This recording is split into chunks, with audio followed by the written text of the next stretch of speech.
This is the first video in a series of videos that will talk about the link between the Poncelet closure theorem and the Blasch products. So in the end I will give a necessary and sufficient condition for a Blasch product to be associated with an ellipse. Don't worry, I will give all the definitions in the next videos. But this is a result I found when I was undergraduate. I've never published it. While I've made some little improvements since then, and Blasch products are associated to many interesting problems, so I think it's interesting to share. The first thing I would like to talk about is the Poncelet closure theorem. So it is illustrated here in the situation where we have two conics which are circles, but here is the statement. Let C and D be two plane conics, so here C is the big circle and D is the little one. If it is possible to find some n-sided polygons that is simultaneously inscribed in C and circumscribed around D, then it is possible to find infinitely many of them, and in fact each point of C is a vertex of one such polygon. So this is a particular result for conics, but it exists some other curves for which it works, and here is an example. Here I've chosen the outer curve to be also the unit circle, and the inner curve is some triangle shaped curve, and you can see that it is possible to find infinitely many four-sided polygons circumscribed around this triangle curve and inscribed in this circle. But it also exists some counterexamples. Here is one. You have okay, so if we start at 1, the complex number 1, then you see that you get a four-sided polygon circumscribed around this blue curve and inscribed in this unit circle. But if you start at E and you try to draw the tangent line from E to this blue curve, you get F, you do the same, you get G, you do the same, you get H, and H is different than E. So if the Poncelet's closure theorem was true for this curve, we would get that E is equal to H, but it's not the case, so the theorem doesn't work for such curves. So there is some curves for which it works and some for which it doesn't, and I will try to talk about this in the next videos too. So in this first video, what I would like to do is to be able to reproduce such pictures, but where the outer conic is also a circle, and the inner conic won't necessarily be a circle, it will be any ellipse fully contained in the circle, so no intersection with the outer circle, and we don't necessarily want the polygons to be triangles like on this picture. We want to be able to plot any configuration, so the polygons will be n-sided polygons or even polygons that never close. Okay, so how can we do that? Well, without a loss of generality, we suppose that the circle capital gamma is centered at 0 and has radius 1, while the ellipse little gamma is any ellipse strictly contained in the unit disk. That's the same restrictions I've talked about just before. Gamma is an ellipse, so you can describe it using such equation where A is a 3x3 matrix like that, and X is a 1x3 vector, and this equation here is exactly the same as this one, because the coefficients here are chosen so that if you develop this equation, you will get exactly this. Okay, but well, how do we reproduce such pictures from this equation of this ellipse? Well, I think the most obvious thing to do is to compute the dual of the ellipse, gamma, because then we will have an algebraic relation between the coefficients of the lines that are tangent to this ellipse and then we will compute the intersection points of these tangent lines to this ellipse with the circle, and then we will have an algebraic relation between any consecutive vertices of any polygons circumscribing this ellipse. And that's our goal. So how the dual of gamma is computed? Well, it's almost straightforward. Its equation is given by this, where A minus 1 is the inverse of our matrix A. I've computed it here, where the coefficients are given here, and V is 1 by 3 vector Vx, Vy, Vz, and you can think of it as a line with equation Vx times x plus Vy times y plus Vz times z. So these are the coefficients of the lines that are tangent to our ellipse. And this is the algebraic equation describing the relations between these coefficients. Okay, so we have the dual of gamma. Now let's take a line that is tangent to this ellipse. So let's write phi and psi, the intersection points of this line, with the unit circle capital gamma. Then if you write the equation of your line like this, so y equal mx plus p, don't worry, I won't forget the vertical lines. Then m, the slope, can be rewritten like this as a function of phi and psi, and same for p, you can write it as a function of phi and psi. And if you inject this parametrization of this line as a function of the intersection points of this line with the unit circle, then you can rewrite v of phi and psi as this vector, and if you inject this vector in the equation of the dual of gamma, you get this equation, and if you develop it and you write it f of phi and psi, then you get this final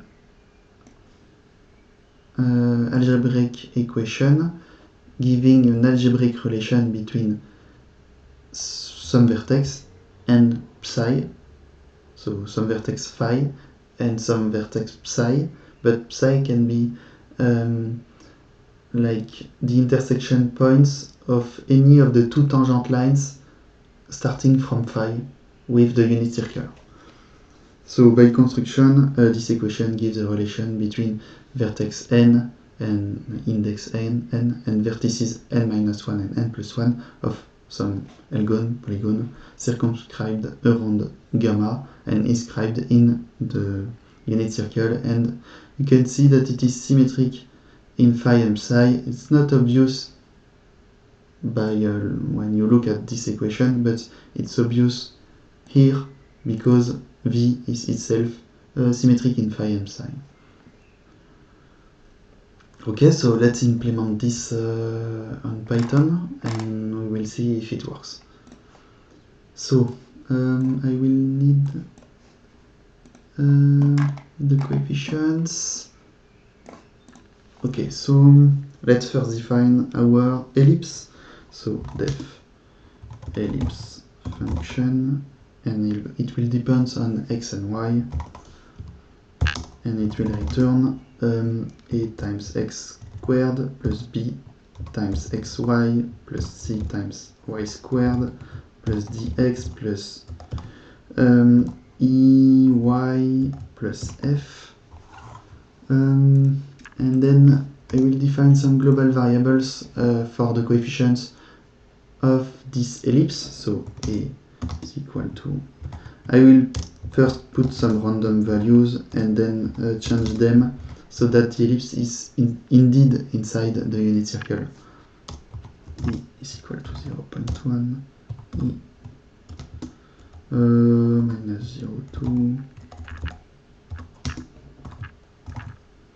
and F minus 0.1. Okay. Let's save it.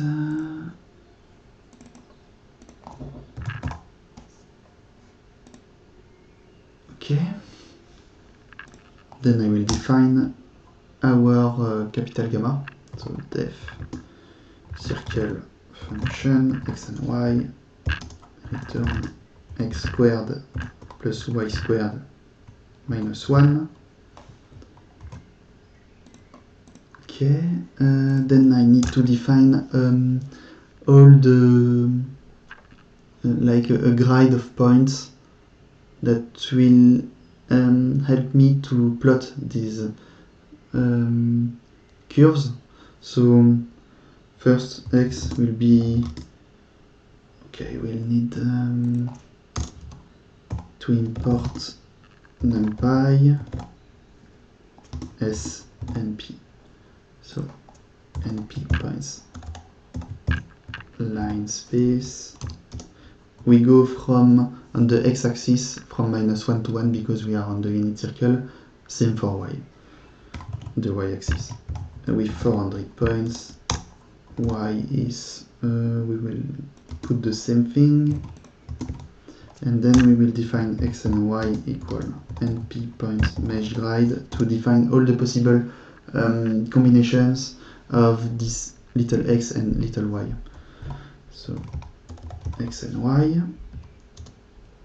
and then we need to evaluate our functions ellipse function and circle function to actually get the values, the outputs of these functions. So ellipse is equal to ellipse function of x and y, circle is equal to circle function of x and y, and we can already plot them.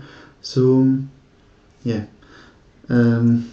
import matplotlib point by plot splt. We will need plt point show, and we will use the contour function. It's probably not the most accurate function, but it's enough for what we want to do. So plt point contour of x and y and ellipse with colors equal black and levels equal 0. plt point contour x and y circle colors equal blue and levels equal 0, 2. Okay, so setting levels equal something is exactly the same thing as saying, okay, find some points x and y such that x squared plus y squared minus 1 is equal to the value we've put here, so 0. So it's indeed the unit circle. Let's try to plot this. So python main.py, and the axes are not scaled and the ellipse is too big. So let's change that. plt point get current axis point set aspect equal. And so that's the rescaling, and also the ellipse is too big, so let's change that.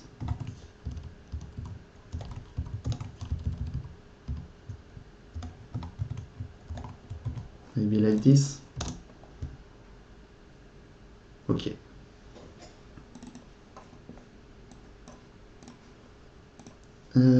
Now we will implement the f phi and psi equals 0 function. We will fix some phi and compute the two solutions, psi1, psi2, and this will give us the two intersections of the two lines that are tangent to the ellipse and that pass through our phi. So def, I will call it next previous vertices of, I will call it phi, and it will return psi1 and psi2.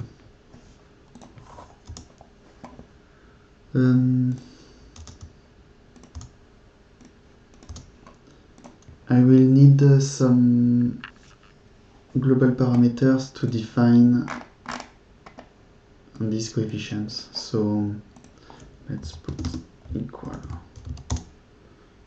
Okay, so A1 is mapped to x squared minus 4ac. Okay. A2 is 2bd minus 4ae.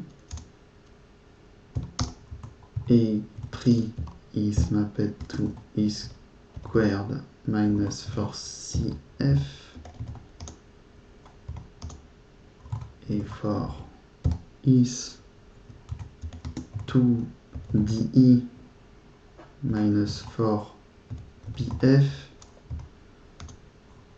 A5 is minus 2b be plus 4cd, and A6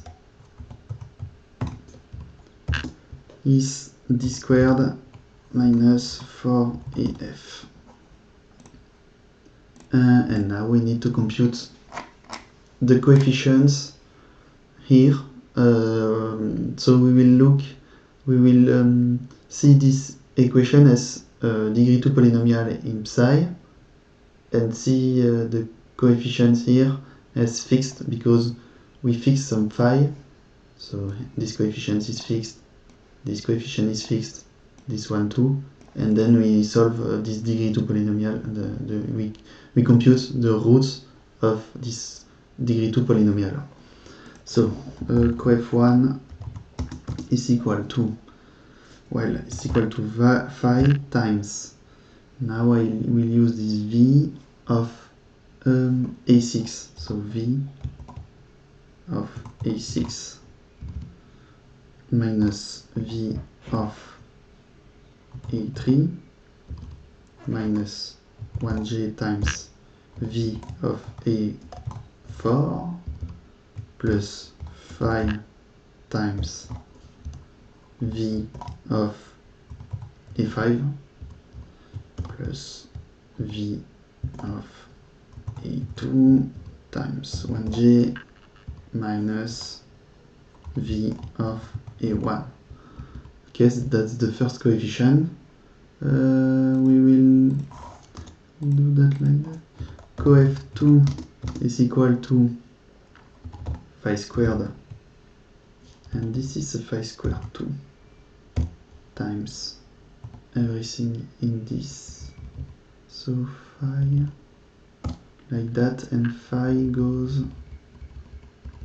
yes, that's it.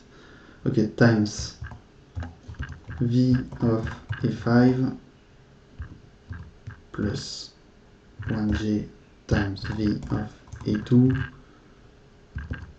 minus 2 times v of a1 plus v of a3 plus v of a6 times phi plus v of a5 minus v of a2 times 1j.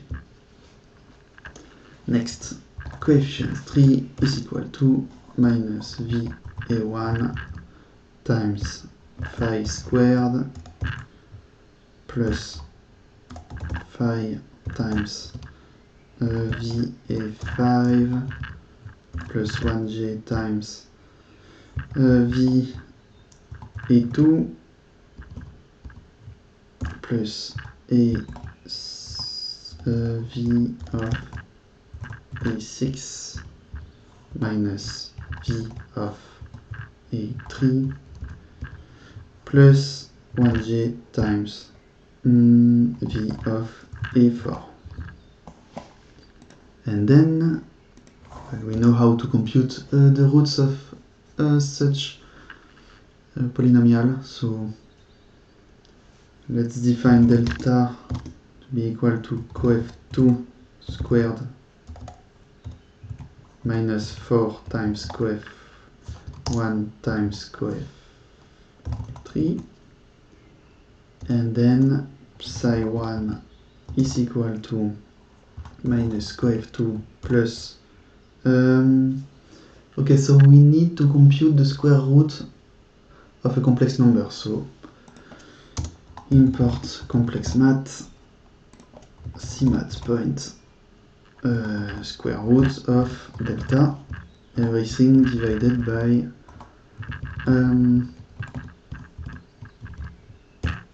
2 times coef1. We will be careful, coef1 cannot be 0, but in fact if gamma is an ellipse, coef1 is strictly less than 0, so it's never 0. And psi2 is the same but with a minus before the square root, so like that.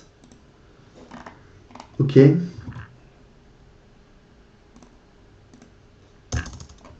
So let's fix our phi to some complex number of norm 1. So for example 1. So phi equal 1. Let's call our function at phi. The result is written as psi1, psi2. And then we plot the link between phi and psi1 and psi2 and see if these lines are indeed tangent to our ellipse. So plt.plot of phi point real. Okay, we do like this. Psi1 point real, and same for the image.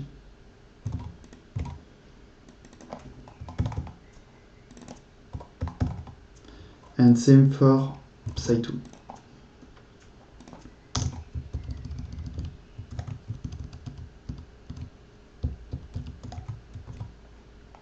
And let's check if it works. Okay, it doesn't work. So I need to check my coefficients. So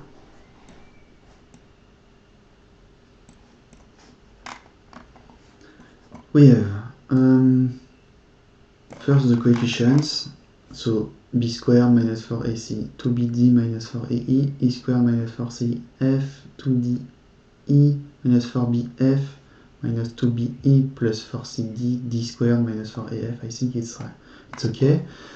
Then the coefficients, so phi squared times v a6 a3 minus 1j times a4 plus phi times a5 plus a2 minus a1 phi squared, oh okay, no, v a5 plus a2 minus 2 times a1 a3 a6 times phi plus a5 minus a2 1j, and then minus a1 phi squared plus phi times, this is a mistake, v a6 a3 a4. I think now it should work.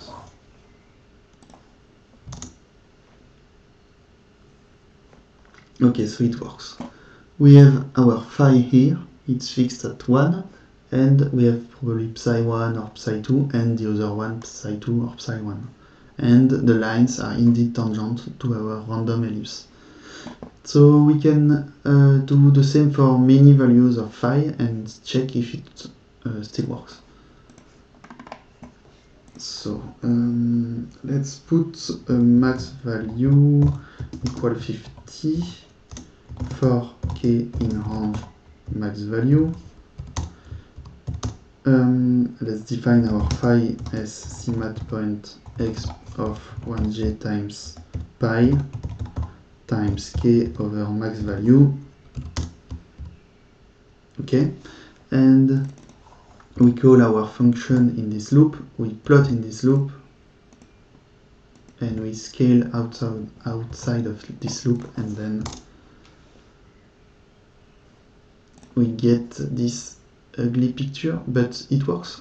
We can see that every line is indeed tangent to the ellipse, so we did it.